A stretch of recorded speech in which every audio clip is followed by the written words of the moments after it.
स्तुति स्तोत्र।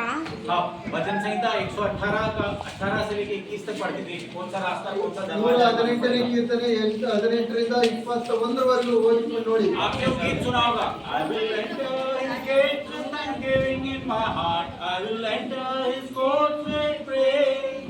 उसके आंगनों में प्रवेश करूंगा धन्यवाद के साथ, उसके फाटकों में क्या करूंगा, स्तुति करूंगा. ठीक है, पढ़ो. Sam sister 118 18ರಿಂದ 21 18 to 21 ಪढ़ो. 18 to 21. ಯಾವನು ನನಗೆ ಕಠಿಣವಾಗಿ ಶಿಕ್ಷಿಸಿದನು, 21. ಮರಣಕ್ಕೆ ಒಪ್ಪಿಸಲಿಲ್ಲ. ನೀತಿ ದ್ವಾರಗಳನ್ನು ತೆರೆಯಿರಿ, ಒಳಗೆ ಪ್ರವೇಶಿಸಿ ಯಾಹುವನ್ನು ಕೊಂಡಾಡುವೆನು.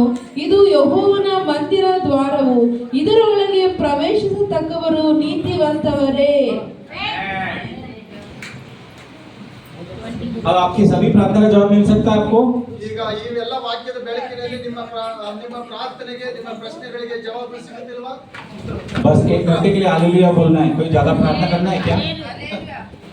ओके, 1 घंटे के लिए आप हालेलुया हालेलुया बोलेंगे, सभी प्रार्थना का जवाब मिल जाएगा. 1 ಗಂಟೆವರೆಗೆ ನೀವು ಹಲ್ಲೆಲೂಯಾ ಹೇಳುವುದಾದ್ರೆ ನಿಮ್ಮ ಎಲ್ಲಾ ಪ್ರಶ್ನೆಗಳಿಗೆ ಉತ್ತರ. और प्रार्थना करने से पहले भी आपको प्रार्थना का जवाब मिल जाएगा. ನೀವು ಪ್ರಾರ್ಥನೆ ಮಾಡ್ತಾ ಇರುವಾಗಲೇ ಆ ಪ್ರಾರ್ಥನೆಗೆ ಉತ್ತರ ಸಿಗುತ್ತೆ. अब हम पढ़ लेते हैं कीर्तना 9 का 1. ಕೀರ್ತನೆ 9:1 ಇನ್ನೊಂದು ವಚನ ಓದಿ ದಯವಿಟ್ಟು. ಕೀರ್ತನೆ 9:1 ಇಷ್ಟೊತ್ತಾಯ್ತಾ? ಯೆಹೋವನೇ ಮನಪೂರ್ವಕವಾಗಿ ನಿನ್ನನ್ನು ಕೊಂಡಾಡುವೆನು, ನೀನು ಮಾಡಿದ ಅದ್ಭುತ ಕಾರ್ಯಗಳನ್ನೆಲ್ಲ ವರ್ಣಿಸುವೆನು. ನಾನು ಯೆಹೋವನನ್ನೇ ಕೊಂಡಾಡುವೆನು, ನಿನ್ನ ಅದ್ಭುತ ಕಾರ್ಯಗಳೆಲ್ಲವನ್ನು ವರ್ಣಿಸುವೆನು. हाँ, हमारे वर्णन के बाहर प्रभु मतलब काम कर सकता है जब हम स्तुति करते हैं. ಆ ಕರ್ತನಿಗೆ ನಾವು ವರ್ಣನೆ ಮಾಡೋದ್ರಿಂದ ಆತನ ಅದ್ಭುತ ಕಾರ್ಯಗಳನ್ನು ನಾವು ನೋಡಬಹುದು. ठीक. अब स्तुति करने से बड़े बड़े चिन्ह चमत्कार भी होते हैं. ಈ ಸ್ತುತಿ ಮಾಡೋದ್ರಿಂದ ತುಂಬಾ ದೊಡ್ಡ ದೊಡ್ಡ ಅದ್ಭುತಗಳು ನಡೀತವೆ. आपको प्रभु के द्वारा बड़े बड़े काम करवाना है. ಕರ್ತನ ಮುಖಾಂತರ ದೊಡ್ಡ ದೊಡ್ಡ ಕಾರ್ಯಗಳು ನಡೀಬೇಕಾ? स्वर्ग में 24 घंटे क्या होता है? हालेलुया हालेलुया बोलते हैं. 24 ಗಂಟೆ ಏನ್ ನಡೀತದೆ? स्तुति आराधना. आराधना नहीं, केवल हालेलुया हालेलुया. हालेलुया. ಅಲ್ಲಿ ಆರಾಧನೆ ಅಲ್ಲ, ಹಾಲೆಲೂಯಾ ಹಾಲೆಲೂಯಾ ಇರುತ್ತೆ. वो स्वर्गदूत नीचे क्यों गिराया गया? स्वर्गदूत नीचे गिराया गया. ಸ್ವರ್ಗದಿಂದ लूसीफर नीचे गिराया गया. ಆ ಲೂಸಿಫರ್ ಸೈತಾನ ಲೂಸಿಫರ್ ಯಾಕೆ ಕೆಳಗಡೆ ತಳ್ಳಿದ್ರು? ಕೆಳಗಡೆ ಬಿದ್ದನು. ಕೆಳಗಡೆ ಬಿದ್ದವನು वो घमंड कर रहा था. ಅವನು ಬಹಳ ಗರ್ವ ಪಡ್ತಿದ್ದ. उसको स्तुति आराधना के लिए रखा गया था. परमेश्वर को स्तुति आराधना सबसे ज्यादा पसंद है. ಅವನ ಸ್ಥಳದಲ್ಲಿ ಆತನಿಗೆ ಕೇವಲ ಸ್ತುತಿ ಆರಾಧನೆಗೋಸ್ಕರ ಇಟ್ಟಿದ್ದ ಅಲ್ಲಿ. स्तुति आराधना एक सैक्रिफाइस है. ಸ್ತುತಿ ಆರಾಧನೆ ಅನ್ನೋದು ಒಂದು ಸಮರ್ಪಣೆಯ ಭಾಗ. Hebrews 15:16 में लिखा, पढ़ के देख लीजिए. ಇಬ್ರಿಯ 15:16. ಇಬ್ರಿಯ 15:16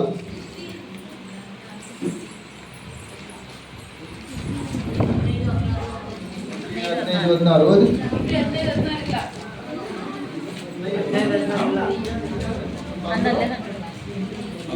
Hebrews 13:16.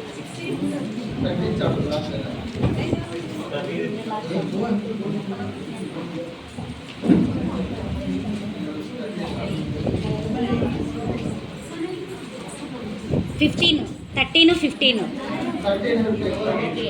ಆತನ ಮೂಲಕವಾಗಿಯೇ ದೇವರಿಗೆ ಸ್ತೋತ್ರ ಯಜ್ಞವನ್ನು ಎಡಬಿಡದೆ ಸಮರ್ಪಿಸೋಣ. ಆತನು ಕರ್ತನೆಂದು ಬಾಯಿಂದ ಪ್ರತಿಜ್ಞೆ ಮಾಡುವುದೇ ನಾವು ಅರ್ಪಿಸುವ ಯಜ್ಞವಾಗಿದೆ. ಇದಲ್ಲ. ಕರೆಕ್ಟ್.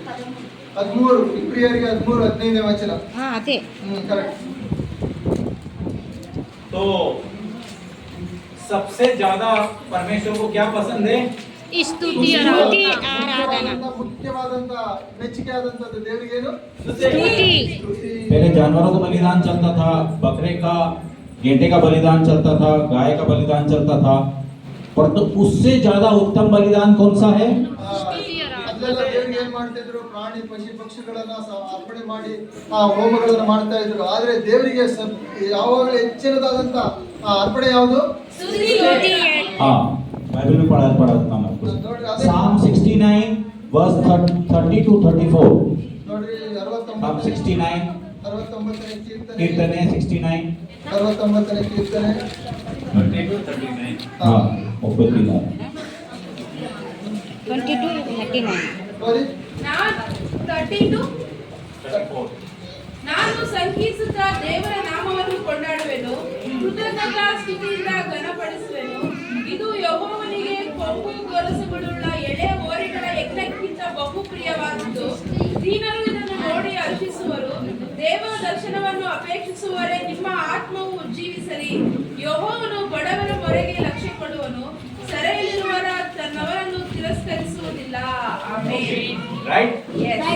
सबसे सामर्थ्य पूर्वक प्रार्थना कौन सी होती है? सबसे पावरफुल प्रेयर ತುಂಬಾ ಶಕ್ತಿಯುತವಾದಂತ ಪ್ರಾರ್ಥನೆ ಯಾವ್ದಾಗಿದೆ? ಕೃತಜ್ಞತಾ ಸ್ತುತಿ. बाइबल में दिखाऊं ಬೈಬಲ್ ಅಲ್ಲಿ ಇದೆಯಲ್ಲ, Psalm 21 verse 13 ನೋಡಿ 21ನೇ ಕೀರ್ತನೆ 21ನೇ ಕೀರ್ತನೆ 13ನೇ ವಚನ. ಯೆಹೋವನೇ, ಪರಾಕ್ರಮದಿಂದ ನಿನ್ನನ್ನು ಪ್ರಸಿದ್ಧಿಪಡಿಸಿಕೋ, ನಾವು ಗಾನ ಮಾಡುತ್ತಾ ನಿನ್ನ ಶೂರತ್ವವನ್ನು ಕೊಂಡಾಡುವೆವು. ये कोई बाइबल कॉलेज में मैंने नहीं पढ़ा, ये मैंने बाइबल कॉलेज में नहीं पढ़ा। ನಾನು ಇದೆಲ್ಲ ಬೈಬಲ್ ಸ್ಕೂಲಲ್ಲಿ ಓದಿಲ್ಲ. घुटने पे 6-6 घंटे तक प्रार्थना करके मैंने अन्य भाषा में प्रार्थना करके प्रभु ने एक एक चीज सिखाई मेरे को। ನಾನು ಮೊಣಕಾಲ ಮೇಲೆ ಗಂಟೆಗಟ್ಟಲೆ 6 ಗಂಟೆಗಟ್ಟಲೆ ಪ್ರಾರ್ಥನೆ ಮಾಡಿ ಕರ್ತನೊಟ್ಟಿಗೆ ಮಾತನಾಡಿ ಈ ಒಂದು ಪ್ರಾರ್ಥನೆ ವಾಕ್ಯವನ್ನ ಈ ಎಲ್ಲ ಚಮತ್ಕಾರವನ್ನು ಹೊಂದಿದ್ದೇನೆ. 5 साल तक बाइबल कॉलेज पढ़ाई करी, सीटीएच करी, डीटीएच किया, बीटीएच किया, परंतु जो प्रभु अन्य भाषा में आप सिखाता है आपको, जब अन्य भाषा में प्रार्थना करेंगे वो सबसे अच्छी ट्रेनिंग होती है। నేను ಸಿಟಿಎಚ್ ಮತ್ತೆ ಬಿಟಿಎಚ್ ಮತ್ತೆ ಎಂಟಿಎಚ್ ಡಿಟಿಎಚ್ ಇವೆಲ್ಲ ಎಲ್ಲ ಬೈಬಲ್ ಕಾಲೇಜಲ್ಲಿ ನಾನು ಕಲ್ತ್ಕೊಂಡ್ರು ಕೂಡ, ಆದ್ರೆ ಈ ಒಂದೇ ಭಾಷೆನ ಮೊಣಕಾಲ ಮೇಲೆ ನಿಂತು ನಾನು ಕಲ್ತ್ಕೊಂಡಿದ್ದೇನೆ. ये पास्टर ने भी चर्च चालू किया, आंसू बहा के अन्य भाषा में प्रार्थना करके चर्च पूरा हुआ। ಏ ಪಾಸ್ಟರ್ ಕೂಡ ಕುಮಾರ್ ಪಾಸ್ಟರ್ ಕೂಡ ಅವರು ಅನ್ಯ ಭಾಷೆ ಮುಖಾಂತರ ಕಣ್ಣೀರಿಂದ ಪ್ರಾರ್ಥನೆ ಮಾಡಿ ಸಭೆಯನ್ನು ಆರಂಭ ಮಾಡಿದ್ದಾರೆ. ओके, कोई आपके घर के अंदर बहुत निराश है, ऐसा बैठा हुआ है, सब कुछ मतलब उसका खो गया है, उसको वापस आनंद खुशी में लाना हो तो क्या करना पड़ेगा? ನಿಮ್ಮ ಮನೆಯಲ್ಲಿ ಬಹಳ ಸಂಕಟದಿಂದ ಬಹಳ ನಿರಾಶೆಯಿಂದ ತುಂಬಿದಿರುವಂತಹ ಸಮಯದಲ್ಲಿ ನಿಮ್ಮ ಮನೆಯಲ್ಲಿ ಅಂತ ಪರಿಸ್ಥಿತಿ ಇರುವಾಗ ಏನ್ ಮಾಡ್ಬೇಕು? ಸ್ತುತಿ. Isaiah 61 verse 3 ಯೆಶಾಯ 61 ವಚನ. पढ़ के देखना। ಯೆಶಾಯ 61 verse 3 61:3. ಇವುಗಳನ್ನು ಪ್ರಚುರಗೊಳಿಸುವುದಕ್ಕೂ ದುಃಖಿತರೆಲ್ಲರನ್ನು ಸಂತೈಸುವುದಕ್ಕೂ ಚೀಯೋನಿನಲ್ಲಿ ಶೋಕಿಸುವವರಿಗೆ ಬೂದಿಗೆ ಬದಲಾಗಿ ಶಿರೋಭೂಷಣ, ದುಃಖವಿದ್ದಲ್ಲಿ ಆನಂದ ತೈಲ, ಕುಂದಿದ ಮನಕ್ಕೆ ಪ್ರತಿಯಾಗಿ ಉತ್ಸಾಹ ಸ್ತೋತ್ರ ವಸ್ತ್ರ, ಇವುಗಳನ್ನು ಒದಗಿಸಿಕೊಡುವುದಕ್ಕೂ ಆತನು ನನ್ನನ್ನು ಕಳುಹಿಸುತ್ತಾನೆ. ಆಮೆನ್. आपके भाई बहन सब प्रभु में आ गए? आया। और दूसरे रिश्तेदार फ्रेंड्स रिश्तेदारों में नहीं आए? आए, नहीं आए। कुछ आए कुछ आए नहीं आए। हाँ. आपके भी सभी रिश्तेदार प्रभु में आ गए? ನಿಮ್ಮೆಲ್ಲರ नहीं ಸಂಬಂಧಿಕರು, आए. ಸ್ನೇಹಿತರು, ಬಂಧು ಮಿತ್ರರೆಲ್ಲ ಪ್ರಭು ಬಂದಿದ್ದಾರೆ ಕರ್ತನಲ್ಲಿ. ಇಲ್ಲ, अब उनको लाना है, इस चर्च को बढ़ाना है। ಅವರೆಲ್ಲರನ್ನ ಸಭೆಗೆ ತರಬೇಕು, ಮತ್ತೆ ಈ ಚರ್ಚೆನ ಅಭಿವೃದ್ಧಿ ಪಡಿಸಬೇಕಲ್ವಾ? 1,500 लोग करना है हिंदी वाले में। ಹಿಂದಿ ಭಾಷೆಯಲ್ಲಿ ಅದೇ 1,500 ಜನ ಸೇರಿಸಬೇಕಲ್ಲ? 3,000 करना है। 1,500 ಅಥವಾ 3,000 ಜನ ಬೇಕಾ? टीवी रखना है, इधर टीवी रखना पड़ेगा, नीचे टीवी रखना पड़ेगा, नीचे टीवी रखना पड़ेगा, ऐसा करना है। ಮೇಲೆ ಕೆಳಗೆ ಮತ್ತೆ ಟಿವಿ ಇಟ್ಟು ಸೇವೆ ನಡೆಸಬೇಕು, ಆ ರೀತಿ ಬೇಕಾ? Yes yes. अब कैसा होगा वो बताऊंगा आपको। ಅದು ಹೇಗಾಗುತ್ತೆ ಸಾಧ್ಯ ನಾನು ಹೇಳ್ತೀನಿ. आपके घर वालों को प्रभु में लाना है, ನಿಮ್ಮ ಸಂಬಂಧಿಕರನ್ನ ಕರ್ತನ ಹತ್ರ ತರಬೇಕಲ್ವಾ? सब तरीका करके देख लिया ना, नहीं आया ना प्रभु में। ಯಾವ ರೀತಿ ಅವ್ರನ್ನ ತರಬೇಕು ಅದನ್ನ ನಾನು ಈಗ ಹೇಳ್ತೀನಿ ಕೇಳಿ. पास्टर आपका चर्च बढ़ाना है आपको। ಪಾಸ್ಟ್ರೆ ನಿಮ್ಮ ಚರ್ಚೆ ಹೆಚ್ಚಿಸಬೇಕಾ? यस बढ़ाना। ಬಡಾನ. ओके, नाउ Psalm 50 verse 23 पढ़ते लीजिए। कैसे ನೋಡಿ पढ़ेगा? ಕೀರ್ತನೆ 21 ವಚನ ನೋಡಿ. ಕೀರ್ತನೆ 21. ನೀವು ಹೀಗೆ ಮಾಡಿದರು ನಾನು ಸುಮ್ಮನೆ ಇದ್ದದರಿಂದ ದೇವರು ನಮ್ಮಂತವನೇ ಎಂದು ನೆನೆಸಿಕೊಂಡಿರಿ. ಈಗಲಾದರೂ ನಾನು ಎಲ್ಲವನ್ನೂ ನಿಮ್ಮ ಮುಂದೆ ವಿವರಿಸಿ ನಿಮ್ಮನ್ನು ಅಪರಾಧಿಗಳೆಂದು ಸ್ಥಾಪಿಸುವೆನು. And Acts chapter 2, it is written, Acts chapter 2 last verses, last 45-46. ಅಪೊಸ್ತಲರ ಕಾರ್ಯಗಳು 2ನೇ ಅಧ್ಯಾಯ ಕೊನೆಯ ವಚನ. जब वो स्तुति कर रहे थे तो चर्च बढ़ रहा था. ಅವರು ಸ್ತುತಿ ಮಾಡುವಾಗ ಅಲ್ಲಿ ಸಭೆ ಹೆಚ್ಚಾಯಿತು. ಅಭಿವೃದ್ಧಿ ಹೊಂದಿತು. ದೇವರನ್ನು ಕೊಂಡಾಡುವವರಾಗಿಯೂ ಜನರೆಲ್ಲರ ದಯೆಯನ್ನು ಹೊಂದುವವರಾಗಿಯೂ ಇದ್ದರು. ಕರ್ತನು ರಕ್ಷಣೆಯ ಮಾರ್ಗದಲ್ಲಿ ಇರುವವರನ್ನು ದಿನಾಲೂ ಅವರ ಮಂಡಳಿಗೆ ಸೇರಿಸುತ್ತಿದ್ದನು. Amen. Now you know the secret? ಇದರ ಗುಟ್ಟು ಅರ್ಥ ಆಯ್ತಲ್ಲ? ಮಾಲೂಮ್ है. 166 churches है मेरे total. मालूम पड़ा. ಸಹೋದರರಿಗೆ ನಮ್ಮ ಲೂಯಿಸ್ 45 minutes में एक चर्च स्टार्ट हो जाता है मेरा. अभी मैं जाऊंगा एक चर्च स्टार्ट करके आऊंगा नेपाल में. 166 ಚರ್ಚ್ಗಳ ಸಭೆಗಳಿದ್ದಾವೆ. ಇವಾಗ ಅವರಿಗೆ ಪ್ರತಿ 45 ನಿಮಿಷ 40 ನಿಮಿಷದಲ್ಲಿ ಒಂದು ಸಭೆಯನ್ನು ನಾವು ಮಾಡ್ತೇವೆ. ಈಗ ನೇಪಾಳಕ್ಕೆ ಹೋಗ್ತೀನಿ, ಅಲ್ಲಿ ಒಂದು ಸಭೆಯನ್ನು ಕಟ್ತೀನಿ ಅಂತ. 8 churches are going to start. 8 ಸಭೆ ಸ್ಟಾರ್ಟ್ ಮಾಡ್ತಾರಂತೆ ನೇಪಾಳದಲ್ಲಿ ಈಗ 8 ಸಭೆಯನ್ನು ಆರಂಭಿಸಲಿಕ್ಕಿದ್ದಾರೆ. मेरे पास एक बुक है 1000 praises. ನೇಪಾಳಿ ಒಂದು ಪುಸ್ತಕ ಇದೆ ಅಂತೆ. मेरे पास 1000 स्तोत्र इंग्लिश. हां 1000 कोटि स्तोत्र. 1000 ಸ್ತೋತ್ರ. 1000 ಕೋಟಿ ಸ್ತೋತ್ರಗಳು ಮುಗಿಸಿದೆ. तो वो बुक को मैं दिन में 2 बार बोलता हूँ. ಆ ಬುಕ್ ಅನ್ನು ನಾನು 2 ಸಾರಿ ಓದ್ತೀನಿ ದಿನಕ್ಕೆ. फिर 100 वर्सेस को प्रेस करता हूँ. ಮತ್ತೆ 100 ವಚನಗಳನ್ನು ಕೂಡ ನಾನು ಸೇರಿಸಿ ಓದ್ತೇನೆ.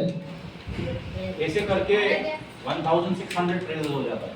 ಹಂಗೆ ಮಾಡೋದ್ರಿಂದ 160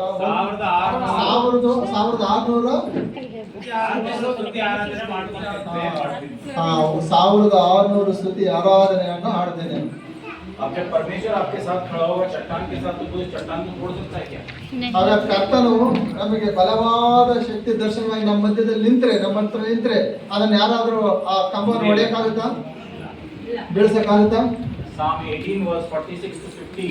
ನೋಡ್ರಿ, ಕೀರ್ತನೆ 18 46 ರಿಂದ 50. 46 ರಿಂದ 50 ಓದಿ.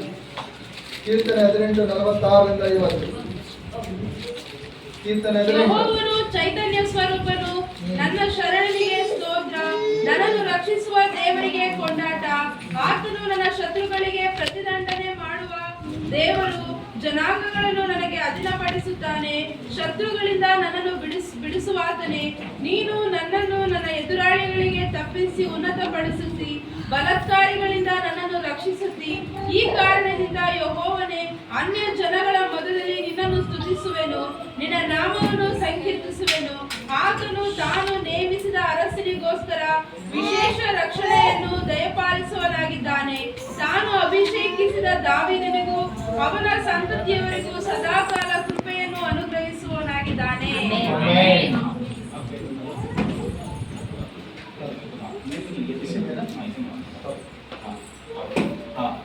अब ये पत्थर यहाँ पे है, तो मेरे को चोट लगेगी?